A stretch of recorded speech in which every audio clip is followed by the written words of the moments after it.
अच्छा, ये द्वीप कहाँ पे है? दक्षिणी चीन सागर में। वियतनाम कहता है कि मेरा है, चाइना कहता है कि देखो ये समुद्र भी मेरा है। चाइना कहता है समुद्र नहीं, मेरा ही देश है, धंस गया। एक्चुअल में दुनिया में सबसे ज्यादा पेट्रोलियम इसी सागर में है, तो चाइना की नजर इस द्वीप पे नहीं है, चाइना की नजर पेट्रोलियम है। पर वियतनाम पेट्रोल निकालने जाता है तो चाइना उसको मार के भगा देता है, उसकी नौसेना पे हमला कर देते हैं। अभी जब वियतनाम कमजोर देश है, अब इसमें भारत सरकार को पार्टनरशिप कर लेना चाहिए। वियतनाम से कहो कि भैया तुम यहाँ एक तो नौसेना का अड्डा दे दो, बदले में पेट्रोल निकाल के हम तुमको दे देंगे। भारत की पेट्रोलियम से वो लड़ेगा नहीं।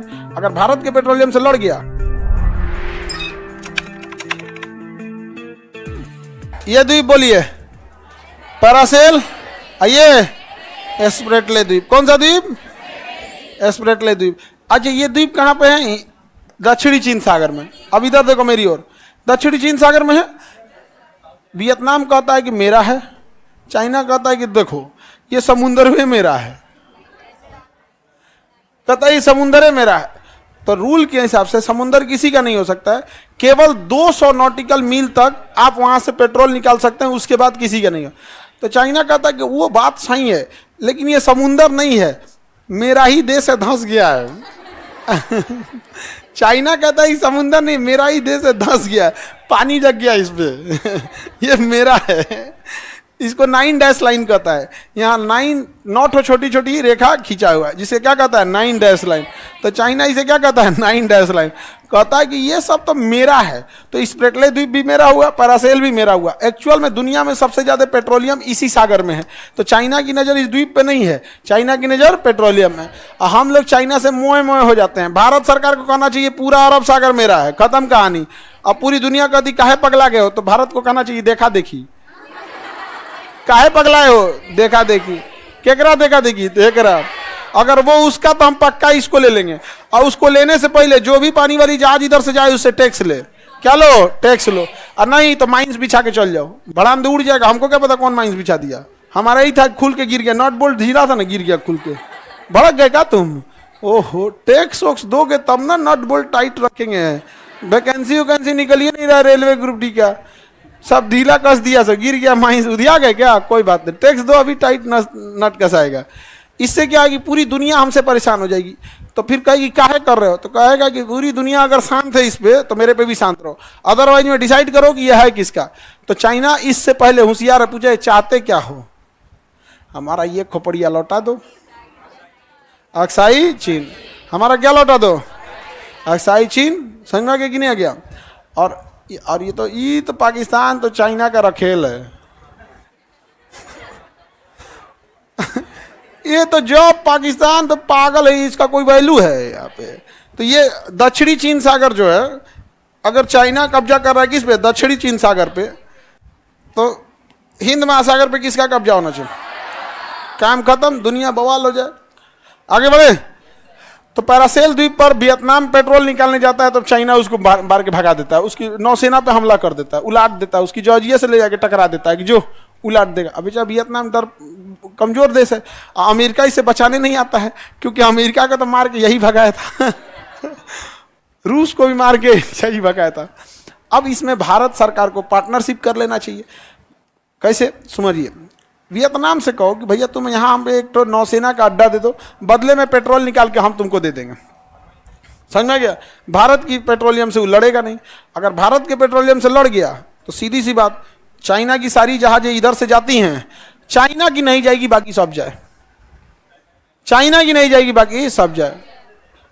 अगर जाना है तो आप हमें पेट्रोल निकालने दीजिए, रोकेंगे तो हम यहाँ से जाने नहीं देंगे। यहाँ उसका कुछ चलेगा नहीं यहाँ पर, क्योंकि इसके अलावा दूसरा कोई रास्ता नहीं है। एक दूसरा रास्ता है लंबोक से, तो ये सुंडा से, तो सुंडा का रास्ता इतना पतला है, जा ही नहीं सकता है। ये लंबोक वाला रास्ता है, तो लंबोक में भी कोई जहाज नहीं जाती, बहुत पतला है, तो इसको ऑस्ट्रेलिया के पास से घूम के जाना पड़ेगा। तो जो 1 हफ्ता एक्स्ट्रा लग जाएगा, 10 दिन उसको, जाओ उधर से, फिर आएगा तो इधर है, फिर तो आएगा किधर? इधर आएगा। तो हम लोग इंटरनल पॉलिटिक्स में उलझे हुए हैं।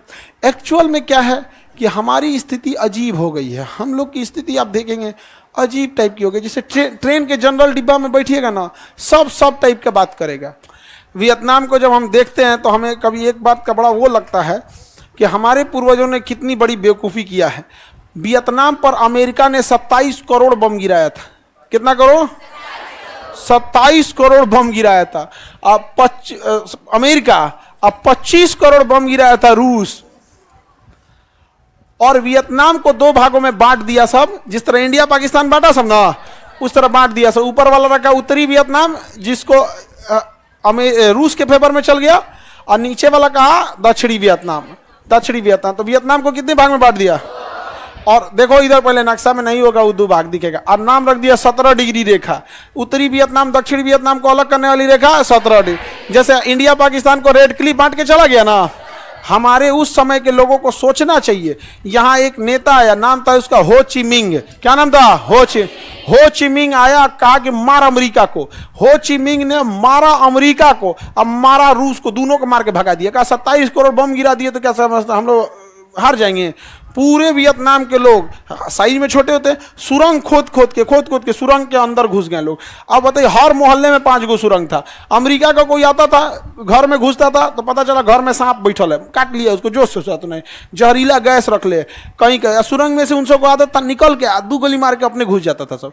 और सुरंग में आपको ढूंढना पड़ेगा सावधानी से, और कहीं कहीं ना वो सब फाल्स सुरंग बनाया था सब। फाल्स सुरंग में क्या, घुसिएगा तो उसमें अंदर जहर रहता था, मर जाएंगे आदमी। तो घुसते थे सब यहाँ पे, और घुसते थे तो उसमें जहरीली गैस भरी रहती थी। कहीं कहीं गड्ढा खोद के ऐसे, और उसके ऊपर हल्का पतरा रख के पत्ती रख देता, अंदर नीचे में कांटा रख देते थे सही से, भाला। अब भाला में कई गो रहता था, एक को घुसा तो निकलने में आफत हो जाता था। चिल्लाएगा तो सबको पता चल जाएगा फंस गई लोगों, और उन सबको पता रहता था। अमेरिका यहां से भागा था, अमेरिका यहां से भाग गया था वियतनाम से, नहीं जीत पाया, लाखों बम गिरा के रखा, करोड़ 27 करोड़ बम गिराया था, जंगलों में आग लगा दिया था उसे। जापान वाले, वियतनाम में ना धान का खेत रहता था, पानी लगा रहता था, वियतनाम वाले जहां तहां छुप जाते थे।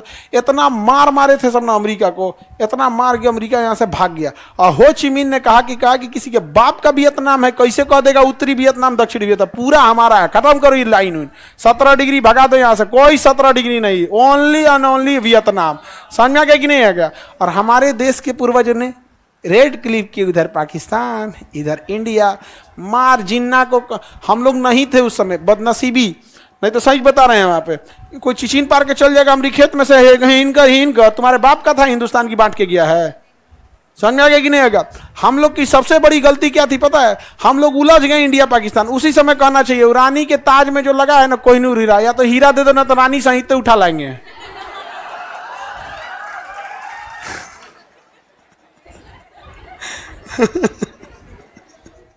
हम लोग तो थे ही नहीं सब। ब्रिटेन का था भाई क्या चाहता है, तो कह देख सीधी सी बात, हमारे देश का आदमी है, अगर हल्ला कर देंगे तो उठा लाएगा सब रानी सबको। और करना कौन चाहिए यहाँ, फिर संगीत होगा, नृत्य होगा। उठा ले आएगा आदमी। तो क्या चाहते, कहता रेड क्लिप लाइन मिटा दो यहाँ पे, जिन्ना तो मरिए गया था आप। लेकिन हम लोग, वो अंग्रेज जानते थे सबकी, हिंदुस्तानी चाहे जितना देशभक्ति कर ले, इनके दिलवा में रहता है जातीय धर्म। हम लोग देशभक्ति केवल 26 जनवरी 15 अगस्त के दिन दिखता है। समझ आ गया कि नहीं आ गया? पाकिस्तान जो था ना यहाँ पे बांटा किस हिसाब पे, धर्म के आधार पे, जमीन के आधार पे बांटता तो मिटा देते हम लोग। आज कोई बिहार का एक जिला यूपी को देख के दिखाओ, पूरा बिहारी एक हो जाएंगे। यूपी का कोई एक जिला मध्य प्रदेश को देख के दिखाओ, पूरे यूपी वाले कहेंगे कैसे दे दिया। अरे देश आप एक्सेप्ट किए हैं हम लोग, इससे बड़ा धिक्कार की चीज क्या है? और उस पर लड़ाई इस बात का कि गोडसे ठीक थे कि गांधी। अरे बकलोल करेंगे, महारानी को लेके आना चाहिए आप। समझ में आ गया कि नहीं आ गया? बढ़िया बढ़िया उधर आरा साइड में ऑर्केस्ट्रा वाला नाच होता है, बकलोल सब बताओ। हो ची मिन से सीखना चाहिए, यहाँ पे आराम से मांगता है सब। ता हमारा कोहिनूर हीरा, दुइये को ऑप्शन, हीरा दोगे या रानी साहित्य।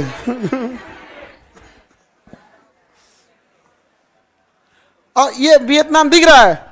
अब उस पे कहेंगे कि नेहरू ठीक कि सरदार पटेल ठीक कि, देखिए सुभाष चंद्र बोस हम सब के लिए इज्जत के लिए, लेकिन वो थे नहीं। भगत सिंह थे नहीं, चंद्रशेखर आजाद थे नहीं। वर्तमान जो उस समय थे लोग कैसे एक्सेप्ट कर लिया था? जिन्ना बैठा था वहां, मारे 2 तमाचा मर जाए वहां पे। लास्ट टाइम जिन्ना अगस्त में बैठ के सब खाना खा रहे थे तो जिन्ना के साथ यहाँ पे। समझ में आ गया? छत्रपति शिवाजी महाराज को देखो, उनको धोखे से बुलाया तो मारने की कोशिश किया तो वो मार दिए, ले मार दिए वहां पे। मार देना चाहिए किसको? जिन्ना को। और उसके बाद अंग्रेज सब कुछ कांड करेगा सब, तो कभी अपने वाले पे नहीं, उसी को तुम क्या किया, तुम क्या किया है। समझ में आ गया कि नहीं आ गया? आगे बढ़े।